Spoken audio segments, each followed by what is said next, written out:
maanaam avenir u réew mi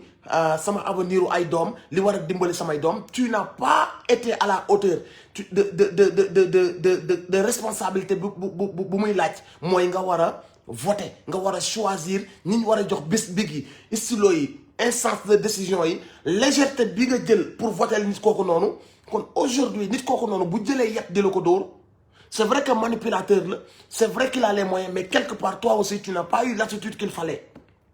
parce que kooku bi mu ñëwee bi la waxee que ni Tidiane laa da nga ko war a wax c'est bien bu la waxee ne Murit laa nga ne ko c'est bien Pël laa nga ne ko c'est bien Olof laa nga ne ko c'est bien mais nga ne ko yow góor laa sénégalais nga sénégalais laa am nga njaboot am naa njaboot bëgg nga lu baax bëgg naa lu baax li ma bëgg a xam mooy yow la kan foo jugee foo jaar lan mooy sa parcours est-ce que kenn tudd la ci mbuxum xaalisu jàmbur xaalisu askan est-ce que mosoo koo tëj lan mooy sa programme yow est-ce que dañoo bëgg a yeewaat ci buumu tubaab bi yow est-ce que am nga benn politique de rupture boo xam ne da ngaa bëgg Afrique moomaat boppam am souveraineté mais pose-lui ces questions pourquoi tu ne lui poses pas ces questions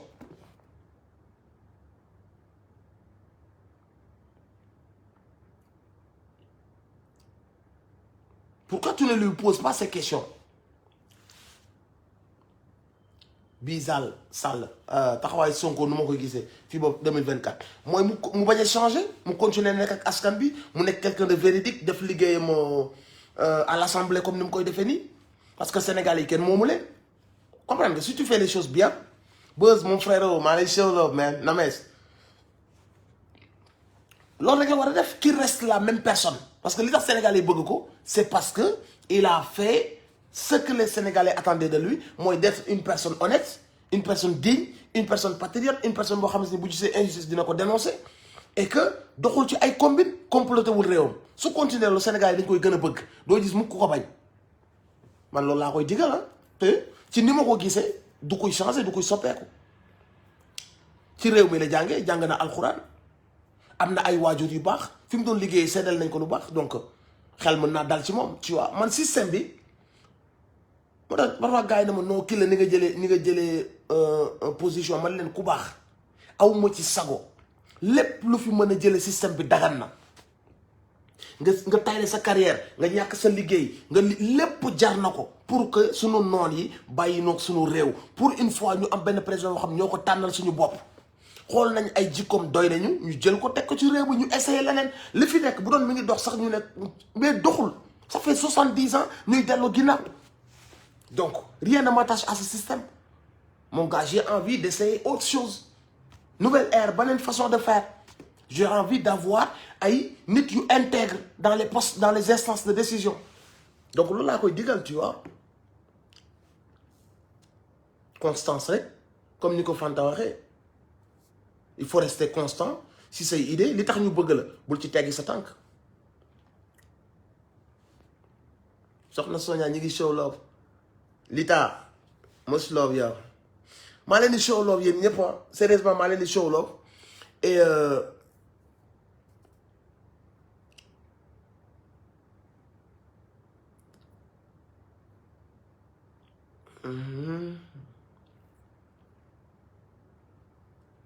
waaw frère wala boobu mais en tout cas man li may wax rek mooy jeunesse bi lii mu def nii loolu la yéex a def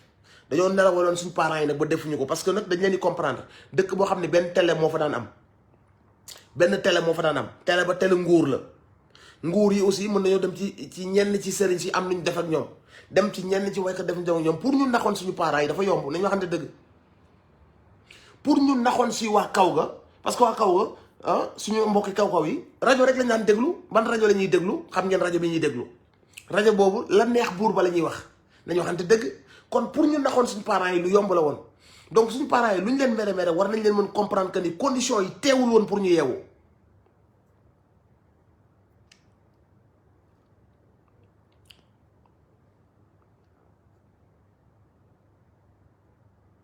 waaw loolu Zal d'accord naa Sénégal folli la gën a mel ko fal leader bu baax c'est vrai mais je pense que ni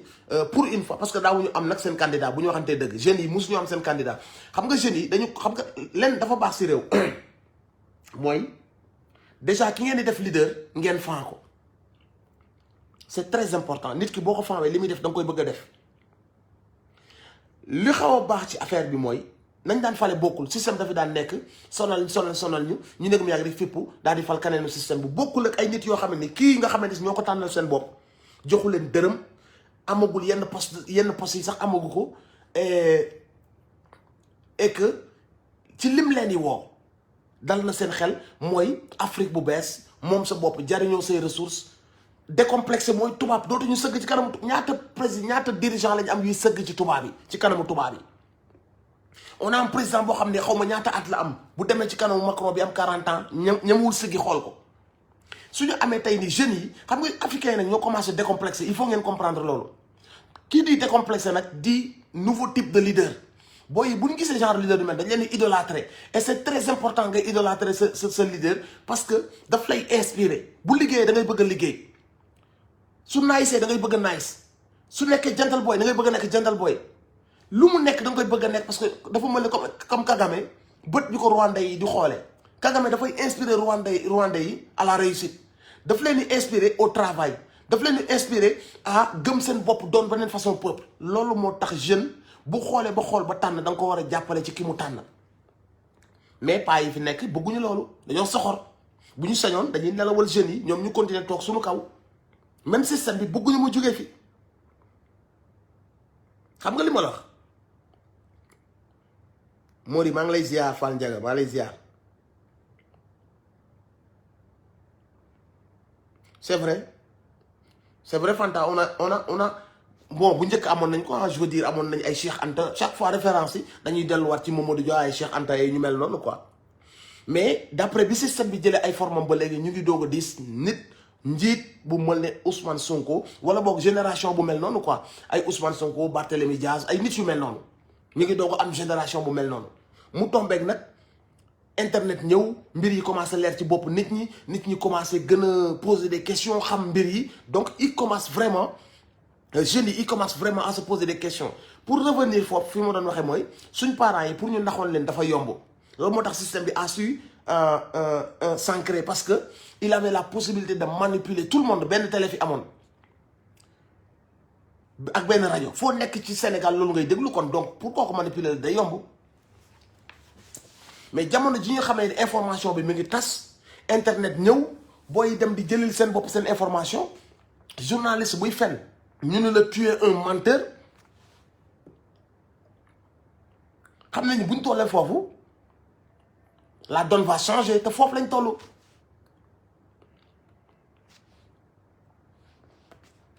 foofu la ñu toll guddi ñu toll nii. des chaînes yi ñu leen yeew système bi chaînes yi mu leen yeew vous êtes en train de vous défaire de ces chaînes mooy lan mooy ngeen jug dakkal affaire bi nii.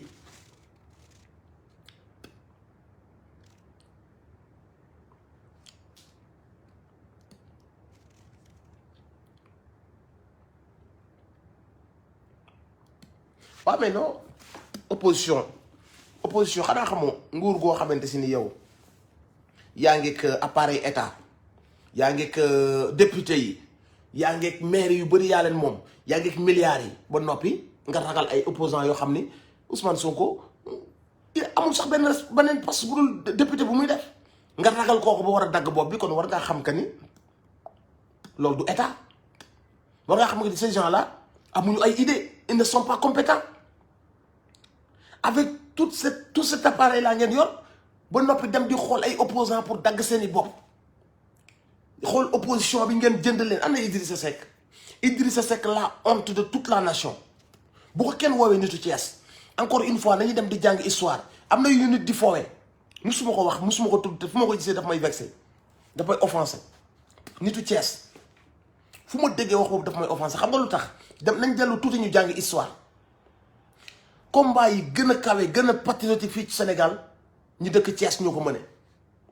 donc Idrissa Seck est un traître beneen espèce la bu jógee faneen bu juddoo Thiès certes mais yorul ay valeur Thiès donc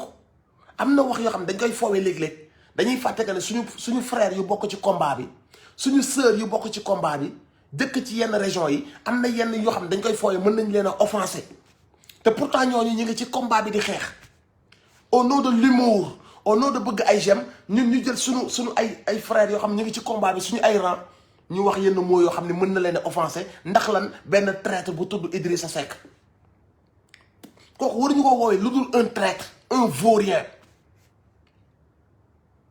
mais waruñu ko woowee nitu Thiès parce que il a rien des valeurs d'un Thiessois lu ñu waxante dëgg moom ak ñeneen ndeke boobu appareil état bi mu ngi xool nu mu leen jëndee ak nu mu leen moome kon xam war nga xam que ni ñi ñuy jiite amuñu ay idée du ñii ñoo ñuy jëlee ci ndóol ay ce sont des vauriens du ñii ñoo ñuy jëlee ci ndóol tournant bi ñu toll nag on a tous nos responsabilités dans l'éveil des consciences dans waxtaan bi partage bi waxtaan ak suñu parents yi waxtaan ak suñuy jarbaat yi suñu responsabilité la jamais on a été aussi près laa la wax de notre vraie indépendance et de notre liberté et de notre vraie démocratie et li ma leen di wax yéen a ma ko gën a xam il nous suffit ñu doxaat 1 2 3 pas système bële day daanu dootul mënati dara ci ñun donc il faut rester mobilisé il faut ñoom ci seen communication ñi ngi yónnee seen ay nit ci télé yi c'est à vous de contrer avec des arguments parce que vous en avez des arguments vous en avez à gogo ñële ñoo amul argument fen mooy seen argument manipuler voilà ligne de conduite bu ngeen demee télé wax leen lii laal leen fii nañ ko laale fii nañ def discours bi nañ ci wax nangam ak sangam ñoom loolu lañ am pour ñoom mën nañ leen naxee loolu mais yéen a war a bañ loolu ça fait 9 ans ñu def leen li ngeen di def piétiner leen xoqatal leen maltraité leen ba nga xamante se ni tey jii askan bi jug na amatuñ benn choix ñu def benn discours ne dañuy adoucir dañuy compatir dañuy patati dañuy patata ne vous laissez pas berner par ces gens ce sont vos ennemis ce sont les ennemis de l'Afrique foo dem ci boppu réew africain yi ñoom ñoo fa nekk lu tarreel africain du yàlla wàccoo na ak ñun lim ñu may lépp buñ delloo ginnaaw buñ demaatoon ci yàlla ne ko yàlla ñun suñu dëkk lii lañ fay dund danaan ñu mais lu ngeen bëggati jox naa leen li may jox ab ay continent li ma leen joxuma ko benn continent loolu la ñuy wax donc face à vos ennemis n'ayez aucune sympathie n'ayez aucun respect parce que ils ne méritent pas votre respect ku mérite sa respect mooy ku la dul teg yenn yi mais ki pare pour teg la yenn coono àdduna yi kooku mérité wul sa respect on a été trop poli avec ces gens là parce que tuddee nañ leen ministre tuddee nañ leen député tuddee nañ leen nangam ak sàngam rek ñun ñu yaakaar ne ñooñu bu ñuy wax lu ñu wax dëgg la wala ñun waruñoo élever la voix dama ne cër da nga koy jox ku ko mérité respect da nga koy jox ku ko mérité kuy créer sa dee kuy créer say booy di jaar ci géej gi kuy créer sa ñàkk a faju kuy dëpp say milliards kooku booy wax ak moom tu dois le mépriser donc ko war a wax que ni doo gor doo nit ku baax sama noon nga parce que dans la réalité des faits kooku sa noon la ce complexe là qu'on a de nos soi-disant dirigeants la ñu war a dagg sa ennemi c'est ton ennemi sa allié c'est ton allié il faut savoir assumer ses responsabilités c'est en train de se faire ñu ngi yaakaar mu continuer ñu ngi yaakaar que jeunes yi gën a dëggal seen bopp ñu ngi yaakaar ne vent de révolution bi nii mu bañ a essoufflé wu ñu ngi yaakaar ne jeunes yi dinañ xam enjeu yi ba tax na dinañ gën a motiver wu ñu ngi yaakaar loolu parce que loolu bu ñu ko ñàkkee cette occasion là ne va pas se représenter d'aussitôt nañ ko xamee noonu on reste motivé on reste soudé on reste déterminé jusqu'à la victoire finale mooy rétablir la démocratie au Sénégal bàyyi kenn moomul réew mi ndegam sax sunu sëriñ si nga xamante si nii ñooñu dimbali ci diine ñoom ñooñu jëlul toog suñu kaw di ñu xoqatal waxuma la ak benn yambar boo xam ne yaa quelques mois mi ngi woon sa koñ di la saraxu votel ma dimbali ma votel ma ngeen di bokk di naan cayen wala muy ñëw di toog seen grand place sous prétexte fal nañ ko quelque 1 à 2 ans mu bëgg a nekk sa buur come on man bañal loolu mais bañal loolu kooku du sa buur